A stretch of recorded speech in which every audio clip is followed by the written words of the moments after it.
Hi everyone, welcome back to click. നമ്മൾ ഇന്ന് discuss ചെയ്യാൻ പോകുന്നത് ഇലക്ട്രോണിക്സ് ബ്രാഞ്ചിൽ നിന്നും പ്രീവിയസ് ഇയറിൽ PSC ചോദിച്ചിട്ടുള്ള ട്രാൻസ്ഡ്യൂസേഴ്സ് ആൻഡ് സെൻസേഴ്സ് എന്ന പോർഷനിലെ ക്വസ്റ്റ്യൻസ് ആണ്. First question, which of the following statements about thermocouple is true? തെർമോകപ്പിളിനെ പറ്റി ഈ തന്നിരിക്കുന്നതിൽ ഏതാണ് ട്രൂ എന്നാണ് ചോദിച്ചിരിക്കുന്നത്. നമുക്ക് നോക്കാം. They follow a linear relationship between temperature and voltage. അത് wrong ആണ്. The Seebeck voltage depends only on the type of metals used. അതും wrong ആണ്. Option C, the output voltage is proportional to the temperature difference between the junctions. അത് right ആണ്. Thermocouples cannot measure temperature above 100 degrees Celsius. അതും wrong ആണ്. So ഇവിടെ option C ആണ് right answer. അതായത് output voltage എന്ന് പറയുന്നത് proportional to temperature difference between two ജംഗ്ഷനിലെ ടെമ്പറേച്ചർ ഡിഫറൻസിനെയാണ് നമ്മുടെ തെർമോകപ്പിളിലെ ഔട്ട്പുട്ട് വോൾട്ടേജ് എന്ന് പറയുന്നത് ഡിപ്പെൻഡ് ചെയ്യുന്നത്. ടെമ്പറേച്ചർ സെൻസിങ് ഡിവൈസ് ആണ് തെർമോകപ്പിൾ. തെർമോകപ്പിളിന്റെ ഒരു പിക്ചർ നോക്കുകയാണെന്നുണ്ടെങ്കിൽ ഇങ്ങനെയായിരിക്കും. രണ്ട് ഡിസിമിലർ മെറ്റൽസ് തമ്മിൽ ജോയിൻ ചെയ്തിട്ടുള്ളൊരു ഫോം ആണ് ഇവിടെ വരുന്നത്. മെറ്റൽ എ, മെറ്റൽ ബി, ഇതെന്ന് പറയുന്നതായിരിക്കും ഇവിടുത്തെ മെഷറിംഗ് പോയിന്റ്. ഓക്കെ, ഇവിടെ നിന്നായിരിക്കും നമ്മൾ മെഷർമെന്റ് എടുക്കുന്നത്. ഇത് കോൾഡ് ജംഗ്ഷൻ ആയിരിക്കും. ഓക്കെ, അങ്ങനെയാണ് തെർമോകപ്പിൾ എന്ന് പറയുന്നത്. ഇത് വർക്ക് ചെയ്യുന്ന പ്രിൻസിപ്പിൾ ആണ് സീബാക്ക് എഫക്റ്റ്. അത് ഓർത്തു വെച്ചിരിക്കുക. സീബാക്ക് എഫക്റ്റ് എന്ന് പറയുന്നതാണ് ഇത് വർക്ക് ചെയ്യുന്ന പ്രിൻസിപ്പിൾ. പക്ഷേ ഈ ബി ഓപ്ഷനിൽ പറയുന്ന പോലെ Seebeck voltage depends only on the type of metal used അല്ല. സോ ഈ ഓപ്ഷൻ നമുക്ക് ക്യാൻസൽ ചെയ്യാം. സീബാക്ക് എഫക്റ്റ് എന്ന് പറഞ്ഞു കഴിഞ്ഞാൽ when the junctions of these metals is heated or cool. ഈ ജംഗ്ഷൻസ്, മെറ്റൽസിന്റെ ഈ ജംഗ്ഷൻസ് ഹീറ്റ് ചെയ്യുകയോ കൂൾ ചെയ്യുകയോ ചെയ്താൽ a voltage is generated due to എന്തായിരിക്കും? Seebeck effect. ആ സീബാക്ക് എഫക്റ്റിന്റെ ഫലമായിട്ടാണ് ഒരു വോൾട്ടേജ് അവിടെ ജനറേറ്റ് ചെയ്യുന്നത്. ഇത് തന്നെയാണ് തെർമോകപ്പിളിലെ പ്രിൻസിപ്പിൾ എന്ന് പറയുന്നത്. ഓക്കെ, രണ്ട് ഡിസിമിലർ മെറ്റൽസ് കൊണ്ടുള്ള വയറാണ് ജോയിൻ ചെയ്ത് വെച്ചിരിക്കുന്നത്. ഇതിന്റെ വേറെ സ്പെസിഫിക്കേഷൻസ് എന്ന് പറയുന്നത് എക്സ്റ്റേണലി ഒരു പവർ കൊടുക്കേണ്ട ആവശ്യം വരുന്നില്ല. അതേപോലെ തന്നെ എക്സ്റ്റേണൽ പവർ വേണ്ട, വൈഡ് ടെമ്പറേച്ചർ റേഞ്ച് ആണ്, ഫാസ്റ്റ് റെസ്പോൺസ് ആണ്. പക്ഷെ ആർ ടി ഡി എന്ന് പറയുന്നതിനേക്കാൾ റെസ്പോൺസ് കുറവാണെങ്കിലും കമ്പാരിറ്റീവ്ലി ഫാസ്റ്റ് റെസ്പോൺസ് തന്നെയാണ് തരുന്നത്. ഓക്കെ, അപ്പോ തെർമോകപ്പിൾ എന്ന് പറയുന്ന ഇതാണ്. ഓപ്ഷൻ സി ആണ് ഇവിടെ right answer. Next question, which of the following statements is true about an LVDT? ഇവിടെ പറയുന്നത് വേറൊരു ടൈപ്പ് ട്രാൻസ്ഡ്യൂസർ ആണ്. LVDT, linear variable differential transformer. Okay, ഇതെന്ന് പറയുന്നത് ഇതിനൊരു എക്സൈറ്റേഷൻ വോൾട്ടേജ് നമുക്ക് കൊടുക്കേണ്ടി വരും. അതായത് ഒരു ഇൻപുട്ടിൽ ഒരു AC കൊടുത്താൽ മാത്രമേ ഇവിടെ വർക്കിംഗ് പോസിബിൾ ആവുള്ളൂ. അതുകൊണ്ട് തന്നെ എന്തായിരിക്കും? ഓപ്ഷൻ ബി ആണ് right answer. It requires an external and AC excitation voltage. Okay, ഇത് നമ്മൾ ഒരുപാട് ആപ്ലിക്കേഷൻസിൽ യൂസ് ചെയ്യുന്നുണ്ടെന്ന് പഠിച്ചിട്ടുണ്ട്. റോബോട്ടിക്സിൽ, സയന്റിഫിക് റിസർച്ചിൽ, അതുപോലെ തന്നെ ഇൻഡസ്ട്രിയൽ ഓട്ടോമേഷനിലൊക്കെ യൂസ് ചെയ്യുന്നുണ്ട്. ഇവിടെ സംഭവിക്കുന്നത് എങ്ങനെയാന്ന് വെച്ചാൽ LVDT എന്ന് പറയുമ്പോൾ ഇതിന്റെ ലീനിയർ ഡിസ്പ്ലേസ്മെന്റ് ആണ് നമ്മൾ എന്തായിട്ട് കൺവേർട്ട് ചെയ്യുന്നത്? ഇലക്ട്രിക്കൽ സിഗ്നൽ ആയിട്ട് കൺവേർട്ട് ചെയ്യുന്നത്. നമുക്കറിയാം ഒരു അതായത് ഒരു ട്രാൻസ്ഡ്യൂസർ എന്ന് പറഞ്ഞു കഴിഞ്ഞാൽ എന്താണ്? ഏതെങ്കിലും ഒരു ഫിസിക്കൽ ക്വാണ്ടിറ്റിയെ അതിന്റെ ഇലക്ട്രിക്കൽ ഫോമാറ്റിലേക്ക് കൺവേർട്ട് ചെയ്യുന്നതാണ്. അപ്പോൾ LVDT എന്ന ട്രാൻസ്ഡ്യൂസർ എന്താ ചെയ്യുന്നതെന്ന് വെച്ചാൽ ഇവിടെ ലീനിയർ ഡിസ്പ്ലേസ്മെന്റിനെയാണ് ഇലക്ട്രിക്കൽ സിഗ്നൽ ആയിട്ട് കൺവേർട്ട് ചെയ്യുന്നത്. അതുകൊണ്ട് തന്നെ ഇതിന്റെ മെഷറിംഗ് ഒക്കെ വളരെ സിമ്പിൾ ആണ്, അതേപോലെ ആക്യുറേറ്റും ഒക്കെയാണ്. ഇവിടെ നമ്മുടെ ഒരു AC ഇലക്ട്രോമാഗ്നറ്റിക് ഇൻഡക്ഷൻ എന്നൊരു പ്രിൻസിപ്പിൾ ആണ് ഇവിടെ യൂസ് ചെയ്യുന്നത്. നമ്മൾ തെർമോകപ്പിളിൽ പഠിച്ചു സീബാക്ക് എഫക്റ്റ് ആണെന്ന്. ഇവിടെ LVDTയിൽ ഇലക്ട്രോമാഗ്നറ്റിക് ഇൻഡക്ഷൻ ആണ് ഇവിടുത്തെ പ്രിൻസിപ്പിൾ എന്ന് പറയുന്നത്. ഓക്കെ, അതെന്ന് പറഞ്ഞാൽ ഒരു പ്രൈമറി കോയിൽ ഉണ്ടാവും, അതേപോലെ രണ്ട് സെക്കൻഡറി കോയിലും ഉണ്ടാവും, അതേപോലെ ഒരു മൂവബിൾ കോറും ഉണ്ടാവും. അങ്ങനെ നടക്കുമ്പോൾ ഈ പ്രൈമറി വൈൻഡിങ്ങിൽ ഒരു ഓൾട്ടർനേറ്റിംഗ് കറണ്ട് കൊടുക്കും. ആ AC വോൾട്ടേജിനാണ് ആ AC വോൾട്ടേജിന് ഒരു ചേഞ്ചിങ് മാഗ്നറ്റിക് ഫീൽഡ് ജനറേറ്റ് ചെയ്യാൻ സാധിക്കും. അങ്ങനെയാണ് നമ്മുടെ ഇവിടുത്തെ പ്രോസസ്സ് നടക്കുന്നത്. അങ്ങനെയാണ് ഇലക്ട്രിക്കൽ സിഗ്നലിലേക്ക് കൺവേർട്ട് ചെയ്യുന്നത്. അതുകൊണ്ട് തന്നെ ഇവിടെ option B, it requires an AC excitation voltage ആണ് right answer. Next question, in a capacitive transducer if the distance between the plates is half while the area remains constant the capacitance will. നമുക്കറിയാം ഇവിടെ capacitive transducer ആണ്. ഇതിൽ കപ്പാസിറ്റൻസിന്റെ equation എന്താണ്? C is equal to epsilon A by D ആണ്. A എന്ന് പറഞ്ഞ area of cross section, D എന്ന് പറഞ്ഞാൽ എന്താണ്? ഡി എന്ന് പറഞ്ഞാൽ ഡിസ്റ്റൻസ് ബിറ്റ്വീൻ പ്ലേറ്റ്സ് ആണ്. എപ്സിലോൺ എന്ന് പറയുന്നത് ഒരു കോൺസ്റ്റന്റ് ആണ്. ഇവിടെ പറഞ്ഞിരിക്കുന്നത് എന്താണ്? നമ്മുടെ ഡി എന്ന് പറയുന്നത് ഹാഫ് ആയിരിക്കുകയാണെന്നാണ് പറയുന്നത്. ഏരിയ ഓഫ് ക്രോസ് സെക്ഷന് ഒരു ഡിഫറൻസും വന്നിട്ടില്ല. അപ്പൊ ഇത് ഇക്വേഷൻ നമ്പർ 1 ആയിട്ട് എടുത്താൽ അടുത്ത മാറ്റങ്ങൾ വന്നിട്ടുള്ള കപ്പാസിറ്റൻസ് C1 എന്ന് കൊടുത്താൽ epsilon A by D by 2 ആയിട്ടുണ്ടെന്ന് പറയുന്നു. അങ്ങനെ വരുമ്പോ എന്താവും? 2 എപ്സിലോൺ എ ബൈ ഡി എന്ന് വരും. ഇതെന്താണ്? എപ്സിലോൺ എ ബൈ ഡി എന്ന് പറഞ്ഞാൽ ഈ സി അല്ലേ? സോ നമുക്ക് 2C എന്ന് എഴുതാൻ പറ്റും. അതായത് ആദ്യത്തെ കപ്പാസിറ്റൻസിന്റെ ഡബിൾ ആയിരിക്കുകയാണ്. അപ്പൊ എന്താണ് ഓപ്ഷൻ? ഓപ്ഷൻ ഡി ഡബിൾ എന്നുള്ളതാണ് റൈറ്റ് ആൻസർ. ഓക്കെ, ഇവിടെ കപ്പാസിറ്റൻസിന്റെ ഇക്വേഷൻ ആണ് നമ്മൾ നോട്ട് ചെയ്ത് വെക്കേണ്ടത്. Epsilon A by D. എപ്പോഴും capacitance is inversely proportional to distance between plates ആയിരിക്കും. Okay, next question.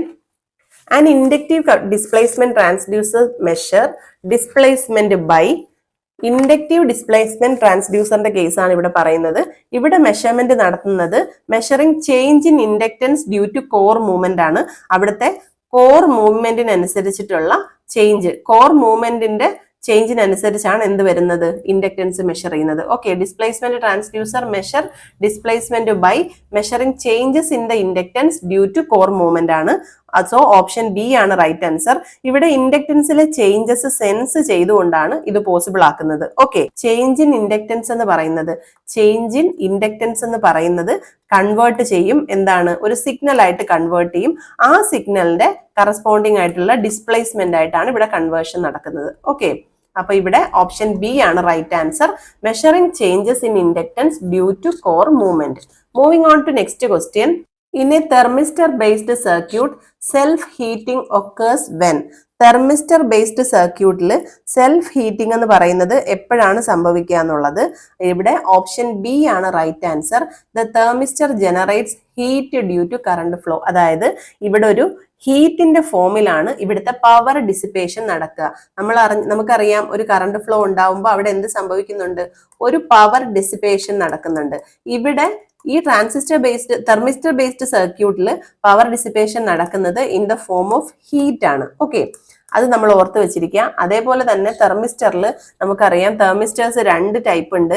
NTC ഉണ്ട്, അതേപോലെ PTC ഉണ്ട്. NTC PTC അതായത് നെഗറ്റീവ് ടെമ്പറേച്ചർ കോഎഫിഷ്യന്റും പോസിറ്റീവ് ടെമ്പറേച്ചർ കോഎഫിഷ്യൻസും. അതിൽ NTC ഈ ഒരു ഫാക്ടർ നന്നായി ഡിപ്പെൻഡ് ചെയ്യുന്നുണ്ട്. കാരണം എന്താണ്? ടെമ്പറേച്ചർ കൂടുമ്പോൾ ഇവിടുത്തെ റെസിസ്റ്റൻസ് കുറയുകയാണ് ചെയ്യുക. അതുകൊണ്ട് തന്നെ നമ്മുടെ ഈ ഒരു ഹീറ്റ് ഡിസിപ്പേഷൻ ഇതിനെ ഡയറക്ട്ലി എഫക്ട് ചെയ്യുന്നുണ്ട്.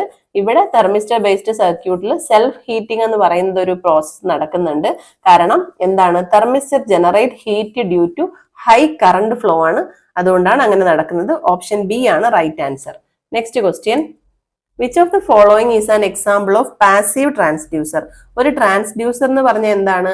എന്തെങ്കിലും ഒരു ഫിസിക്കൽ ക്വാണ്ടിറ്റിയെ നമ്മൾ ഒരു ഇലക്ട്രിക്കൽ സിഗ്നലാക്കി കൺവേർട്ട് ചെയ്യുന്നതാണ് ട്രാൻസ്ഡ്യൂസേഴ്സ്. ഇവിടെ അത് തന്നെ 2 ടൈപ്പ് ഉണ്ട്. ആക്റ്റീവും ഉണ്ട്, അതേപോലെ പാസീവും ഉണ്ട്.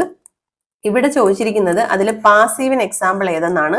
അത് നോട്ട് ചെയ്തോളാം. ഓപ്ഷൻ ഡി സ്ട്രെയിൻ ഗേജ് ആണ് ഇവിടെ പാസീവിന് എക്സാമ്പിൾ ആയിട്ട് വരുന്നത്.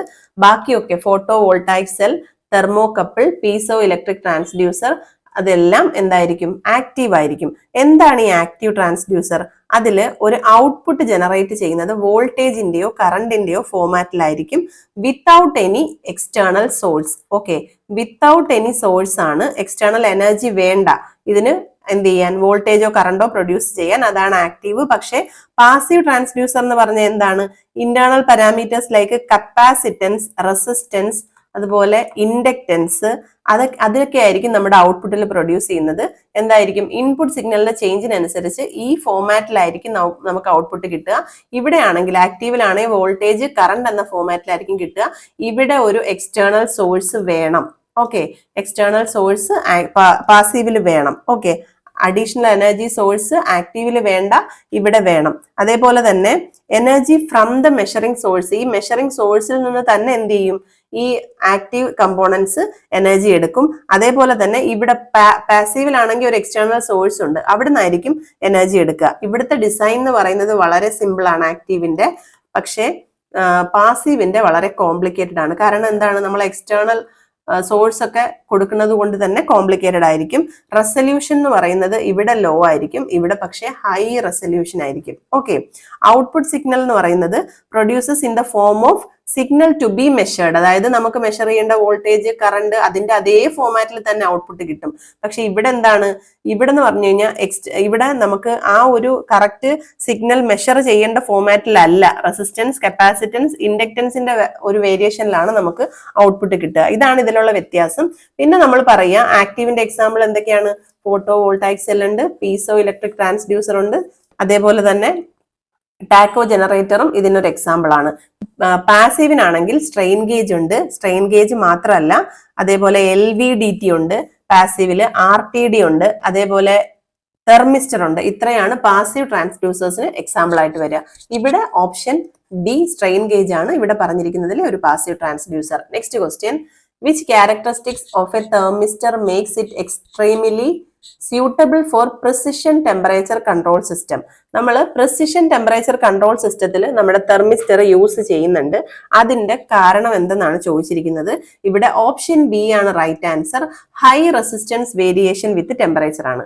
അപ്പോൾ തെർമിസ്റ്ററിന്റെ മെയിൻ ആയിട്ടുള്ള ഒരു ക്യാരക്ടറിസ്റ്റിക്സ് എന്താണ്, high resistance variation with temperature ആണ്. അത് മാത്രമല്ല അതുപോലെ തന്നെ ഹൈ സെൻസിറ്റിവിറ്റി ഉണ്ട്, സെൻസിറ്റിവിറ്റി വളരെ ഹൈ ആയിരിക്കും. അതേപോലെ ഫാസ്റ്റ് റെസ്പോൺസ് ടൈം ആയിരിക്കും. അതേപോലെ ability to calibrate to achieve high accuracy over a specific range. ഒരു സ്പെസിഫിക് റേഞ്ചിൽ നമ്മുടെ ഹൈ ആക്യുറസിയിൽ കാലിബ്രേഷൻ പോസിബിൾ ആക്കും. അതുകൊണ്ട് തന്നെ high resistance variation with temperature എന്ന് പറയുന്നതാണ് ഇവിടെ റൈറ്റ് ആൻസർ ആയിട്ട് വരിക. Option B is correct about thermistor. Okay, moving on to next question. Which of the following is not an advantage of LVDT? LVDTയുടെ advantage അല്ലാത്തത് ഏതാന്ന് നോക്കുക. ലീനിയാരിറ്റി അതേ അഡ്വാൻറ്റേജ് ആണ്, റഗഡ്നെസ് കറക്റ്റ് അഡ്വാൻറ്റേജ് ആണ്, അതേപോലെ തന്നെ ഹൈ സെൻസിറ്റിവിറ്റി ആണ് LVDTക്ക്. പക്ഷെ ഇത് കറക്റ്റ് അല്ല. ഹൈ ഹിസ്റ്റെറിസിസ് എന്ന് പറയുന്ന റോങ് ആണ്. അതുകൊണ്ട് നോട്ട് ആൻ അഡ്വാൻറ്റേജ് എന്ന് ചോദിച്ചിരിക്കുന്നതുകൊണ്ട് തന്നെ നമുക്കിവിടെ ഓപ്ഷൻ ബി ആണ് റൈറ്റ് എന്ന് പറയാൻ പറ്റും. എന്താണ് ഈ ഹിസ്റ്റെറിസിസ് എന്ന് പറഞ്ഞാൽ, അതായത് ഒരു ലാഗ് അല്ലെങ്കിൽ ഒരു ഡിലേ ഒരു സിസ്റ്റത്തിന്റെ ഔട്ട്പുട്ട് റെസ്പോൺസിൽ വരുന്നതിനെയാണ് നമ്മൾ ഹിസ്റ്റെറിസിസ് എന്ന് പറയുന്നത്. അതായത് ഹിസ്റ്റെറിസിസ് എന്ന് പറയുമ്പം ഒരു നമ്മുടെ ഔട്ട്പുട്ടിൽ ഒരു ചേഞ്ച്, ഒരു ലാഗ്, ഔട്ട്പുട്ട് പ്രൊഡ്യൂസ് ചെയ്യാനായിട്ട് ഒരു ലാഗ് ഉണ്ടാവുന്നു. അതാണ്, അതായത് ഔട്ട്പുട്ട് ഇപ്പോഴത്തെ കറണ്ട് ഇൻപുട്ടിനെ മാത്രമല്ല ഡിപ്പെൻഡ് ചെയ്യുക, പ്രീവിയസ്ലി ഉണ്ടായിരുന്ന ഇൻപുട്ടിനെ കൂടെ ഡിപ്പെൻഡ് ചെയ്യുന്നു. എന്തില്, ഹിസ്റ്റെറിസിസിൽ. അവിടെ ഹൈ ഹിസ്റ്റെറിസിസ് എന്ന് പറയുന്നത് ഒരിക്കലും LVDTയുടെ ഒരു അഡ്വാൻറ്റേജ് ആയിട്ട് പറയാൻ പറ്റില്ല. ബാക്കി അഡ്വാൻറ്റേജസ് എന്തൊക്കെയാന്ന് വെച്ചാൽ ഹൈ ആക്യുറസി ആണ്, LVDTക്ക് ഹൈ ആക്യുറസി ആണ്. അതേപോലെ തന്നെ ഇൻഫൈനൈറ്റ് റെസൊല്യൂഷൻ ആണ്, ഇൻഫൈനൈറ്റ് ഹൈ റെസൊല്യൂഷൻ ആണ്. അതേപോലെ ലോങ് ലൈഫ് സ്പാൻ ആണ്. പിന്നെ റെസിസ്റ്റൻസ് ടു ഹാർഷ് എൻവയോൺമെന്റ് ആണ്. ഓക്കെ, ഹാർഷ് എൻവയോൺമെന്റിനെ റെസിസ്റ്റ് ചെയ്യാനുള്ള കപ്പാസിറ്റി എന്തിനുണ്ട്, LVDTക്ക് ഉണ്ട്. ഇത്രയുമാണ് അഡ്വാൻറ്റേജസ്. ഇതിന്റെ അഡ്വാൻറ്റേജസ് വരാത്തത് ഓപ്ഷൻ ബി ആണ്. ഓക്കെ, നമുക്ക് ഇന്നത്തെ വീഡിയോ ഇവിടെ വൈൻഡപ്പ് ചെയ്യാം. ഇന്ന് ചെയ്ത ക്വസ്റ്റ്യൻസിൽ എന്തെങ്കിലും ഡൗട്ട്സ് ഉണ്ടെങ്കിൽ കമന്റ് സെക്ഷനിൽ അറിയിക്കുക. വീഡിയോ ഇഷ്ടപ്പെട്ടിട്ടുണ്ടെങ്കിൽ ലൈക്ക് ചെയ്യുക, ഷെയർ ചെയ്യുക. നമ്മുടെ ചാനൽ ഇതുവരെയും സബ്സ്ക്രൈബ് ചെയ്യാതെ കാണുന്ന കുട്ടികളുണ്ടെങ്കിൽ please do subscribe our channel. Signing off you study partner click. Focus on what really matters.